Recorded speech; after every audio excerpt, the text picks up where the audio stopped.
காலங்காலமா கண்டென்ட்ன்ற பேர்ல கண்ட கர்மத்தையும் கதைன்னு சொல்லி வீடியோவை போறேன்னு ஏமாத்திட்டு இருக்க நீ. அப்படி நிறைய பேர் ஆர்ப்பரிக்க ஸ்தம்பிச்சு புல்லரிக்க பூரிச்சு போய் அசிங்கமா திட்டுறதெல்லாம் எனக்கு கேக்குது. ஆனா இப்பெல்லாம் கிரிஞ்சு பண்ணிட்டு இருக்கேன்னு மட்டும் தானே சார் தெரியும். 3 வருஷத்துக்கு முன்னாடி என்ன பண்ணியிருந்தேன் தெரியாதுல்ல. அதுக்கு மேல கிரிஞ்சு பண்ணிட்டு இருந்தியாடா நீ அப்படின்னு கேட்டீங்கன்னா, நான் கிரிஞ்சு பண்றவன் இல்லடா, கிரிஞ்சியே கதற பண்றவன். வணக்கம் மை டியர் ஆண்டி அங்கிள்ஸ். என் சேனல் மிஞ்சி போனா ஒரு 6 மாசத்துக்கு முன்னாடி உங்களுக்கு தெரிஞ்சிருக்குமா, மேக்ஸிமம் 1 வருஷம். ஏன்னா அதுக்கு முன்னாடி என் சேனல் யாருக்குமே தெரியாது. சேனல் ஆரம்பிச்சு ஒரு 2 வருஷமா 2500 சப்ஸ்கிரைபர் மட்டும் தான் நான் வச்சிருந்தேன். அதுக்கப்புறம் 1 வருஷத்துல கொஞ்சம் சப்ஸ்கிரைபர் வந்ததுனால நானும் கண்டென்ட் மாத்திட்டேன்றதுனால பழைய வீடியோ இந்த தாஸ் எப்படி போட்டிருக்குன்னு உங்களுக்கு தெரியாது இல்ல, அதெல்லாம் காட்டலாம்னு தான் வந்திருக்கேன். பாருங்க, இப்பெல்லாம் வாரத்துக்கு ஒரே ஒரு வீடியோ போறதுக்கு வேர்த்து விறுவிறுத்து சுத்திரியடா, அப்ப மட்டும் என்ன போட்டுருக்க போறேன்னு கேட்டீங்கன்னா, ஒரே நாளைக்கே 3 வீடியோ போடுவேன். காலைல 10 மணிக்கு ட்ரோல், மதியம் 6 மணிக்கு மீம் ரியாக்ஷன், நைட்டு 2 மணிக்கு IPL மேட்ச் கமெண்ட்ரி. மேட்ச் முடிஞ்ச உடனே மேட்ச்ல என்ன நடந்தது 4 நிமிஷத்துல கமெண்ட்ரி போடுவேன்டா. ஆனா அதுவும் நல்லா தான் இருக்காது. இப்ப மட்டும் நல்லா வாடா இருக்கு. அதுவும் கரெக்ட் தான் இல்ல. கரெக்டா போன மார்ச் ஏப்ரல் இருக்கும் என் ஷார்ட்ஸ்க்குலாம் கொஞ்சம் வியூஸ் போக ஆரம்பிச்சது. சரி சேனல்ல கொடூரமா இருக்க வீடியோ எல்லாம் இப்ப பிரைவேட்ல போட்டுலாம் கொஞ்சம் டீசெண்டா மாத்திடலாம்னு சொல்லிட்டு பார்த்தா அப்படின்ற மாதிரி சேனல்ல இருக்க மொத்த வீடியோமே கொடூரமா தான் இருக்கு. சரி ஏதாச்சும் ஒரு வீடியோ ஃபுல்லா பார்க்க முடிஞ்சா கூட அப்படியே விட்டு வச்சிடலாம்னு பார்த்தேன், முடியல. அதனால சுமாரா ஒரு 550 வீடியோவை பிரைவேட்ல போட்டிருக்கேன். டேய் மத்த சேனல் மாதிரி ஜாயின் பட்டன் ஆன் பண்ணிட்டு ஜாயின் பண்ணீங்கன்னா என்னோட பிரைவேட் வீடியோ எல்லாம் பார்க்கலாம் அப்படின்னு சொல்ல வேண்டியதுனா, நீங்க கேட்டீங்கன்னா அந்த 550 வீடியோல 2 வீடியோ நீங்க ஃபுல்லா பார்த்தா சோ என் நலனுக்கு இல்லனாலும் உங்க நலனுக்காக நான் யோசிக்கணும். ஏன்னா நீங்க என்னோட யூடியூப் குடும்பம்.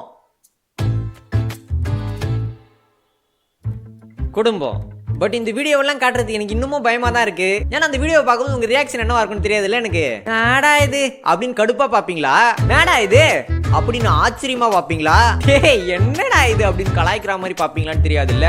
இந்த வார்த்தைக்கு ஏதாச்சும் கண்டென்ட் இருந்ததுன்னா இந்த வீடியோ சைடு வந்திருக்கவே மாட்டேன். ஆனா யார் பெடெக்ஸ்ல என்னென்ன எழுதிருக்கோ அது படி தானே நடக்கும். எல்லா வீடியோலுமே இன்ட்ரோ வளவளன்னு வலிக்காம ஸ்ட்ரெயிட்டா வீடியோக்குள்ள போயிடலாம் அப்படின்னு சொல்லுவேன் ஆண்டி.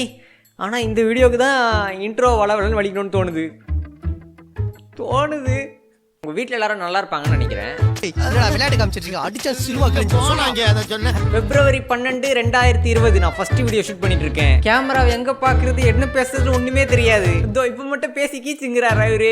தேவையில்லாத கண்டென்ட் ப்ரோ. அப்ப இன்னும் ரொம்ப கொடூரமா இருந்துச்சு. படும் கேவலமான கமெண்ட்ஸ் வரப்போதுன்னு தெரிஞ்சு அந்த வீடியோவை எக்ஸ்போஸ் பண்றான் பாரு, அவன் தானே உண்மையான இளந்தாரி பையன். வீடியோவை பாப்போமா? வீடியோவை பார்த்து அவனாச்சும் அசிங்கமா கமெண்ட் பண்ணா அவன் ஒரு கேடா. இது நல்ல சீட்டா, இது ஐயா கிட்ட திறந்து காமிக்கலாமா? இதனால ஐயா ஒரு பேசலாம் போயிருமா? சொன்னப்பல ஓவரா ரீச் அடிக்கிற குடு. கண்டென்ட்டே இல்லாம வீடியோ 5 நிமிஷம் பக்காவா ஓட்டுறவன் இந்த அளவுக்கு பயப்படுறனா வீடியோ எந்த அளவுக்கு மோசமா இருக்கும் பாத்துருவோம். அப்போ கோஸ்ட் காட்டான் கேமரா எல்லாம் போட்டுட்டு இருந்தேன். எல்லாருமே கிழிஞ்சு தானேங்க. இந்த உலகத்துல எல்லாரும் பேய் இருக்குன்னு நம்பிட்டு இருக்காங்க. ஆனா உண்மையா பார்த்தவன் என்னமோ 2-3 பேரா தான் இருப்பாங்க. பாக்கி இருக்க ஆளுங்க மிச்சம் சொன்ன கட்டுக்கதையை நம்பிட்டு ஆதாரமே இல்லாம அமானுஷம் இருக்குன்னு சொல்லிட்டு சுத்திட்டு இருக்காங்க.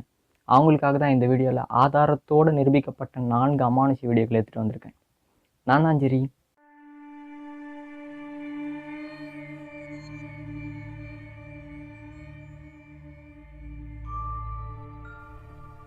மைக்கேல்ன்றவர் இந்த வீடியோ எடுக்கிறாரு. இவர் வீட்டுக்கு பக்கத்தில் இருக்க பாழடைஞ்ச நிலத்திலிருந்து இரவு 11 மணிக்கு மேலே ஆனால் சத்தம் வந்துக்கிட்டே இருக்குமா.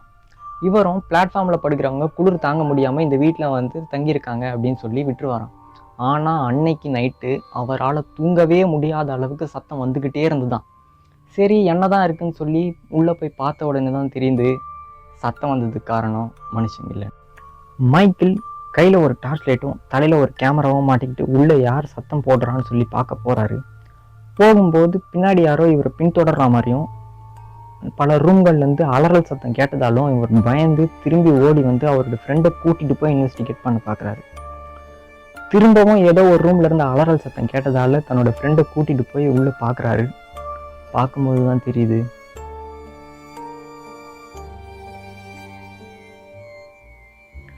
ஏதோ ஒரு நிழல் இவங்களை பார்த்து திரும்பி ஓடி ஒளிகிற மாதிரி இவங்க பாக்குறாங்க. பார்த்த உடனே உறைஞ்சு போயிடுறாங்க.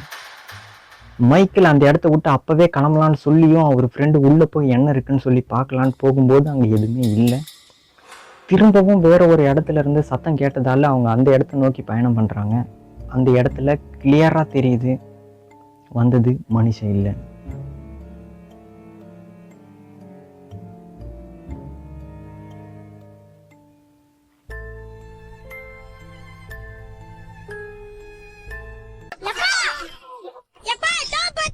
ஏய் என்னடா இது? Reason why I am not trolling or roasting anyone is, எல்லாரும் ஒரு காலத்துல கிரிஞ்சுதானுங்க. அப்பயும் நான் அந்த வீடியோ முடிவில் என்ன சொல்லியிருப்பேன்னா, இதெல்லாம் கோஸ்ட்னு நினைக்கிறீங்களா இல்ல பிராங்க்னு நினைக்கிறீங்களா இல்ல இதுக்கு பின்னாடி ஏதாச்சும் தியரி இருக்குமான்னு கேட்டிருப்பேன். நான் ஏதோ ஃபைனலைஸ் பண்ணிட்டு இருக்க மாட்டேன், ஒரு கேள்வியோட முடிச்சிருப்பேன். ஆனா சில பேர் 7 வயசாகியும் கேமராவை தூக்கி இருட்டில் போயிட்டு அங்க போய் நீ கத்து மச்சா நான் பெயிண்ட் ஊரை ஏமாத்துறேன் அப்படின்னு சொல்லிட்டு ஏமாத்துறடா. நானு யாரும் தாக்கப்படலைங்க, எல்லாரும் ஒரு காலத்துல கிரிஞ்சு தானே. சில பேர் இன்னமும் கிரிஞ்சா இருக்காங்க, அதை தான் சொல்ல வரேன். அதுல நானும் ஒருத்தன் தான். இந்த கொடூரத்தை பார்த்தாச்சா இறங்குங்க. அடுத்தது ட்ரோல் போடுவேன்னு ஒன்று சொன்னல, அதை ட்ரோல்னு நினைச்சு நானே சமாதானப்படுத்திப்பேன். அட்வர்டைஸ்மெண்ட் ட்ரோல்னு ஒன்று போட்டேங்க, 22 வியூஸ் 3 லைக். வீடியோக்குள்ள போயிடுவோம். இந்த ஆடு பாய் பேஸ்டி வச்சிருக்க பொண்ணை கல்யாணம் பண்ண அனைத்து கணவன்மார்களும் பார்க்க வேண்டிய ஒன்று. ஆன்டி அக்கா என் குளிச்சு முடிச்சுட்டு பரபரப்பா ஓடிடுறாங்க. ஓ, ட்ரெஸ் மாத்த போறாங்களா? அட இருங்க, கொஞ்ச நேரம் ட்ரெஸ் மாற்றிட்டோம். சும்மா கது தட்டிட்டு இருப்பீங்க, வெளியே போகணுமோ? சரி கொஞ்ச நேரம் ஃபோன் ஒன்றுங்க. அட என்னங்க நீங்கள், டைம் ஆகும்ல, பொண்ணுங்க ட்ரெஸ் மாற்ற பற்றி தெரியாது. இந்த வந்துட்டாங்க அப்புறம் ஆன்டி அக்கா. வாங்க போகலாம். ஏய் அவன் யாரா உள்ள?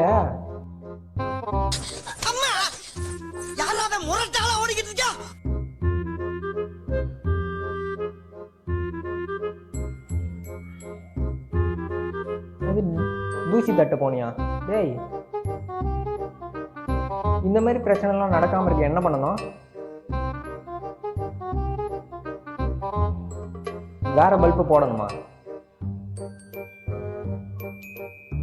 ஓ, இந்த மாதிரி பிரச்சனைலாம் வராமல் இருக்கிறதுக்கு நான் பல்பை போடணும். போடலைன்னா பாய் பெஸ்ட் வந்து என் முன்னாடி போத நிப்பாட்ற புண்டையோட. இருங்க, அவசரப்பட்டு வீடியோ கட் பண்ணிட்டு போயிடாதீங்க. இன்னும் இருக்குல்ல, ஐபிஎல் மேட்ச்லாம் ஒரு 12-1 மணிக்கெல்லாம் முடிஞ்ச உடனேவே அந்த மேட்ச்ல என்னெல்லாம் நடந்ததுன்னு சுருக்கமா ஒரு 4 நிமிஷத்துக்கு கமெண்ட் பண்ணி வீடியோ போட்டுருவேன். நைட் 2 மணிக்கு அந்த வீடியோ வரும். சாயந்தரம் 6 மணிக்கு போட்டாலே யாருமே பார்க்க மாட்டாங்க. நைட் 2 மணிக்கு போட்டா யாரா பாப்பான்னு கேட்டீங்கன்னா யாரும் பார்க்க மாட்டாங்க, சும்மா போட்டுன்னு இருப்பேன். பாப்போமா? இப்போ சிஎஸ்கே vs டெல்லி மேட்ச்ல என்ன நடந்தது டக்குனு பார்க்கணும். உங்க ஜெரி வந்துட்டேன், வாங்க பார்க்கலாம். டாஸ் போட தலையும் பண்ட் டவுசரும் உள்ள வர டெல்லி டாஸ் ஜெயிச்சு பவுலிங்க. டாஸ் மட்டும் தான் நீங்கள் ஜெயிப்பீங்க, மேட்சிங் நாங்கள் தானே. சிஎஸ்கே ஃபேன்ஸ் ஸ்டேட்டஸை போட ஆரம்பிக்க. மும்பை ஃபேன்ஸ்லாம் டேய் சும்மாறான பதிலுக்கு ஸ்டேட்டஸை போட ஓப்பன் பண்ண வராங்க ருத்ராஜனும் ஃபேஃபும். ருத்ராஜனை ஃபர்ஸ்ட் ஓவர்லேயே 4 அடிச்சு ஆரம்பிக்க, ஆஹா இன்னைக்கு கலெக்ஷன் கொட்ட போகுதுன்னு பார்த்தா அடுத்தடுத்த ஓவரில் ஃபேஃபும் ருத்ராஜன் வெளியே போக, ஆத்தி சூனா பானா என்னடா இது போன வருஷம் ஐபிஎல் வாழ வருதுன்னு ஃபேன்ஸ் எல்லாம் பயந்துக்கு இருக்க. பின்னாடி வந்த தாடிக்கார அண்ணன் 2 4 அடிக்கிறாரு. எப்பயோ பாக்கெட்டில் வச்ச 10 ரூபாய் என்னைக்கோ கிடைக்கிறப்போ வர சந்தோஷம் மாதிரி ரொம்ப நாள் கழிச்சு உள்ளே என்டர் ஆன சின்னத்தில் மழையா? என்னது மழையாவா? அதாங்க ரெயினா மழையா? அதான் உள்ளே வந்த உடனே 4 மழையா போய் சிஎஸ்கே ஃபேன்ஸ் திரும்பவும் ஸ்டேட்டஸை போட்டுக்கிருக்கேன். மும்பை ஃபேன்ஸு அடே சும்மாறா, நானே நொந்து போயிருக்கேன் நானும் சொல்ல. சிஎஸ்கே 6 ஓவரில் 33க்கு 2 பேரும் பார்ட்னர்ஷிப்பை போட்டு ஆளுக்கு ஒரு 50 அடிக்க. பாய் பெஸ்டியை பார்த்தாலே பசங்க கல்லை தூக்கி அடிக்கிற மாதிரி. அஸ்வின் உள்ளே வந்தாலே போட்டு வெளியில் எடுக்கிறாங்க நம்ம தாடிக்கார அண்ணாவும் ரெய்னாவும். இங்கிட்டு 2 4 அங்கிட்டு 2 6 அடிக்க. ஈவி இறக்கம் பார்க்காம அடிக்கிறாங்களேன்னு ஆசன் ஃபீல் பண்றாரு.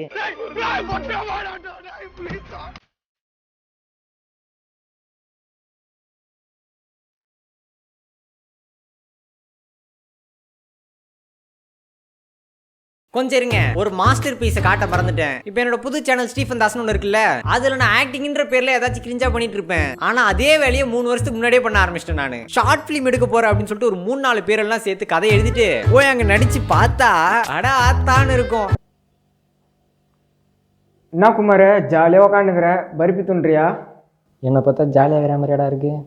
சரி குமார், எதுக்கு மூஞ்ச தொங்க போட்டுன்னு உக்காந்துருக்க? நானும் 5 வருஷமா 4000 மீன் மேலே போட்டேன். ரீச்சும் கிடைக்கல, ரெகக்னேஷனும் கிடைக்கல. சும்மா ஒரு வடிவேல் ஃபோட்டோ போட்டு 2 லைன் டைப் அடிக்கிறதுக்காடா இவ்வளோ ஃபீல் பண்ணுற? நேது சும்மா 4 லைனா?